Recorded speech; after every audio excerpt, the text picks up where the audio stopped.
part 3 of the guided notes for lesson 1. I'm going to try and power through this before my kids get sick of being outside again.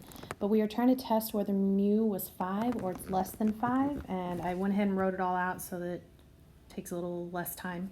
So that's the true mean dissolved oxygen level in the stream. We're doing a one sample T test. So it was stated that it was 15 randomly selected locations. No, buddy, I only had 2. I'm sorry. Do you want to take something else outside? I'm hungry. Okay, we'll get something else. So, passes the random condition. You'll notice. That's why I got you the chair. Since when can you not open that up? You'll notice that I don't have the 10% condition on here, and that's because we usually check 10% the sample size. Oh my gosh. Quit whining. Get down.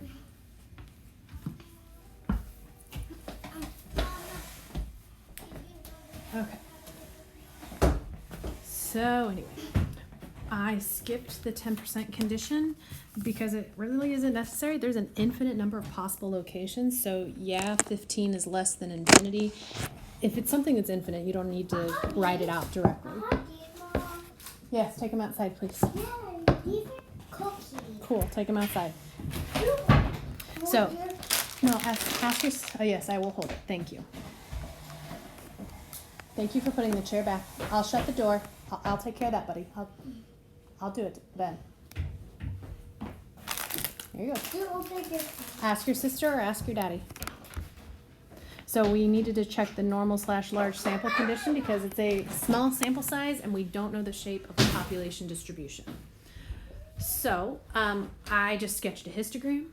It doesn't have any dramatic outliers. It's not dramatically skewed. It's roughly symmetric. So we pass that condition. You can proceed to the actual doing step. So using those 15 data values given to us, we can calculate our sample statistics. So we know X bar, we know S of X, which means we can standardize that X bar value. So I'm going to take the statistic and we subtract from it the parameter that we're assuming to be true. So we think the null is true until we have convincing evidence otherwise. So I'm going to use 5.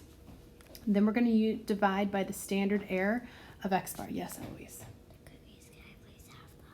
Ben found them in the cabinet. You can too. So I'm going to be dividing by the standard deviation over the square root of our sample size. Put that in your calculator, you get relatively close to 0 test statistic. So our degree of freedom will be our sample size minus 1, and we can use technology. You could use the table if you really want to. Yes, just take it outside, please. So I'm going to use technology to find the p-value, but I do need to care about what type of test we're running, and this is a left-tailed test. So I'm only going to find the area to the left of the standardized test statistic. So I'm going to use my calculator's TCDF feature, and I'm noting that I'm doing this using technology. The lower value, since I just want to go to the left of this, is negative 1,000, a very, very small number, relatively small. And I'm going all the way up to our standardized test statistic and denoting that the degree of freedom used is 14. When I put that in my calculator, I get something that's not unusual.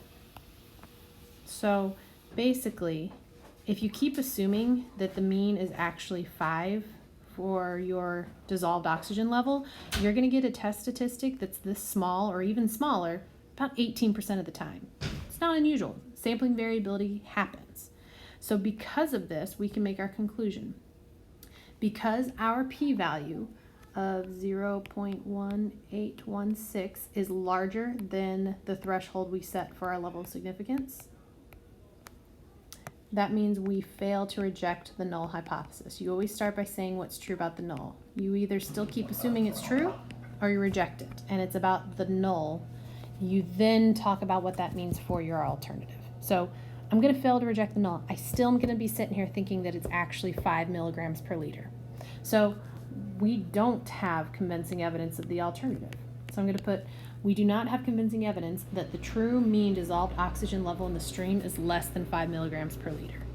Because what I'm basically saying, we were assuming this, I'm still thinking this, I don't have evidence that this is true.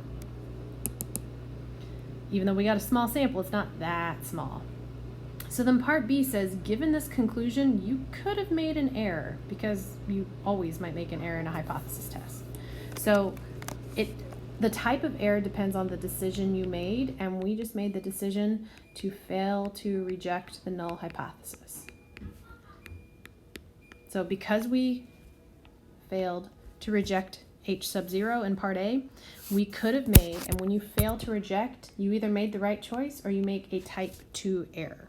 So again, that's when you fail to reject the null, but that wasn't the right choice. The alternative was supposed to be true. This is theoretically. So again, for this problem, we failed to reject this. I still think this is true, but that's a mistake if this is true.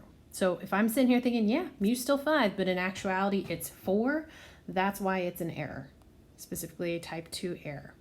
So for this particular problem, that would mean that the true dissolved oxygen level, mu, in the stream is actually less than 5 milligrams per liter. But we didn't find evidence for this. So we didn't find convincing evidence for this with our significance test, which is a problem because that implies that aquatic life in this stream is at risk because it's below that 5 milligrams per liter threshold, but we didn't detect it. So it's kind of a pretty dramatic error to make in this instance because you're saying, nope, stream's fine, perfectly healthy.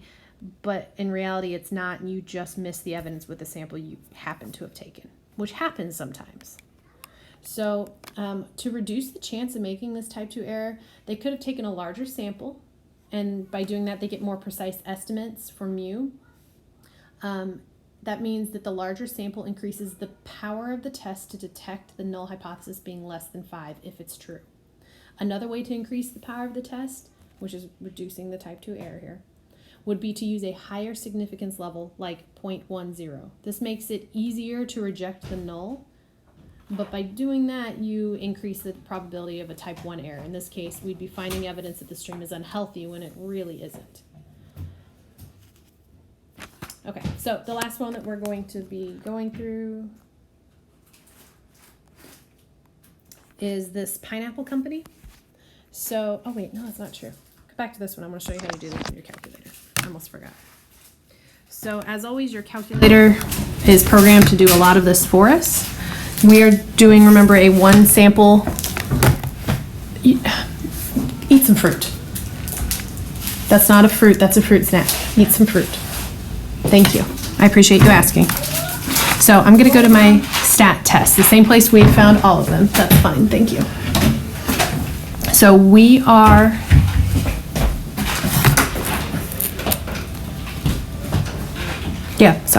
we're doing a t-test right now. We're running a t-test. I don't have data in my calculator currently, although I guess I could have. They gave us the data. I'm going to use my stats. And we start with what the null hypothesis is saying is true for the mean. So they said it was 5. Then we state what the sample mean was. So 4.771. We state what the sample sample standard deviation was and the sample size so we can calculate the test statistic for us. Then we need to say that it was a left-tailed test. We could have it draw this for us. So it'll draw this t-distribution with the correct area shaded. And it'll give us the test statistic and the p-value. Oops, unless you click a button like I did. Or you could just have it calculate it for you. And we're getting same p-value, test statistic. It's approximately maybe different if rounding happened, but you can still calculate it for you and not have to do all this nitty-gritty work. But remember, you run the risk of screwing up here and missing some of your points in this do step. So you are welcome to use your calculator to do these. However, this one is a little different. Example 4 about this pineapple company still is talking about a test. So the mean weight was 31 ounces. Then they put in an irrigation system. They want to know if this is going to affect the weight. So they are going to select a random sample of 50 pineapples from this year's crops. So what they're trying to test are these two hypotheses. The null assumes that it's still equal. So we're going to assume that mu is 31. But they're just trying to test, did we change the mean by putting this irrigation system. So they're not claiming that it's less than this or it's above this. They're just saying it's not 31. So this would have been a two-tailed test if we would go through this. We're not going to go through all of this. And again, I've defined my variable mu. Then it asks for us to test the conditions in part B. We're not going to go through this whole test, but if we did, these are the three conditions we need to meet. So it passes the random test. We can assume that 50 is less than the size of this entire large field. And then for the normal large sample, you'll notice I didn't leave enough room to create this graph because you don't have to. While we don't know the shape of the population, when you have a large sample size, which means it's greater than 30, then you've already met part of this condition here, so you don't have to do anything else. Part C basically deviates from this. We're not going to do this hypothesis test right now. So a 95, why is this stuck? Not YouTube. There we go. A 95% confidence interval for the mean weight was created. We did this a couple chapters ago. This is what they said that the population mean is between. So based on this interval, what conclusion would you make for a test of the hypotheses in part A at the significance level? So it's basically saying, well, instead of doing the 95% interval, instead of doing the 5% significance test, let's just do the 95% confidence interval and make our assumption. So we're still testing this. We want to know, well, is it 31 or is it not? So let's look at what's plausible. Based off of our results here, is it plausible that mu is 31? Well, the 95% confidence interval doesn't include 31 as a plausible value, which means I should have erased some of this, but whatever. We would reject the null. I don't think this is true because it doesn't seem to be plausible. We have convincing evidence that the true mean weight of all pineapples is not 31 ounces. That might be a type 1 error, but either way, this is where we're left. However, you can't conclude that the different irrigation caused this difference in the average weight that was produced, because this wasn't a randomized experiment, which is problematic. You only get a causal relationship if you have controlled it, if you have comparisons. That's when you can say, oh, I did this change, it caused this. So it's possible that something else other than the irrigation system caused these changes. So maybe the weather was different this year than it was last year, and that's what caused the change. But there could be confounding things that we're just not noticing. It's problematic whenever you would just say, oh, yeah, caused it, whenever it's not a controlled experiment. So just be on the lookout for that. I'll have one more similar to that to go through. I'm going to have you do this one yourself / look at the answer key that I'll post. But if you have questions, email me. I'll put it in the frequently asked questions section for this chapter. I'm going to try and have this whole chapter done earlier this week so that you don't have to wait as long to get those practices worked on. Ask me lots of questions. It's not valid to complain that you don't have a way to ask me questions if you never email me questions. So email me questions. If you have specifics on how the class is working, several people have asked me about what's required. You're expected to continue on with the course if you would like dual credit for it.